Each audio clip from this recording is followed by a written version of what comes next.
I'm Warren. I'm the director of the flight zone here with all our 6 simulators. Right now we're in a Cirrus Vision jet, a little business jet, and we're at the end of runway 16 at McClellan Airfield in Sacramento, California. And I'm going to show you how this actually works. We can take it out of pause, bring up the power, and take off the parking brake, and away we'll go. All the scenery that you see here is stuff that I and one of my instructors have put into the X-Plane program. But the purpose of what we're doing here is we bring in 5th through 12th grade students, introduce them to aviation and how to handle an airplane, and the basics of how to fly an airplane.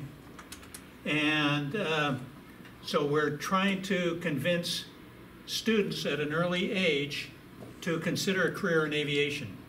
Because right now, just in the United States, just in the commercial airliners, we're going to need 200,000 new pilots in the next 20 years.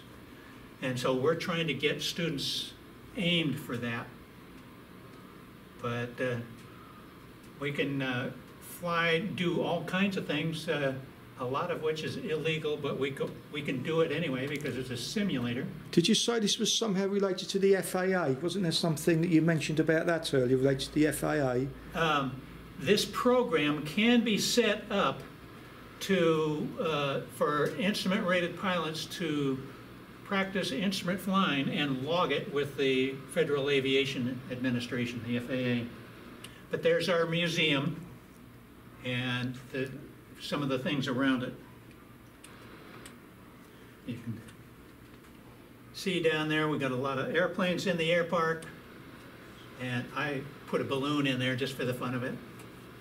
If I can just mention, they've got 7 simulators here, not just the one, there's 7. Got 6 like this, and the prototype for these is that one over there, okay. 7. That one has helicopter controls on it.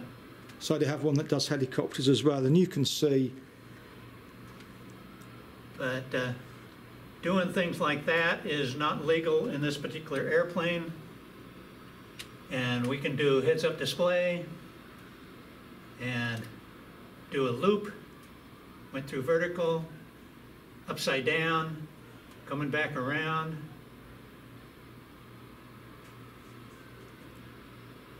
So this is a professional quality simulator, and we had a big donor donate all the money for this room.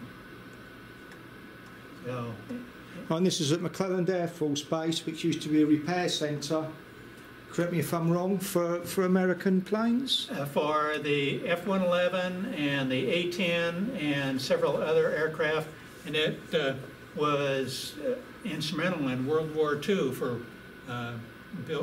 fixing airplanes. They did a lot of work on B-24s and some of those things. So the base has been around for a long time, and then the Air Force abandoned us in the 80s, 1980s. But we had a foundation take over the museum, and then we had a big donor donate the money, and a construction company built the building at their cost. Anyway, that's great. Thank you very much. Thank you.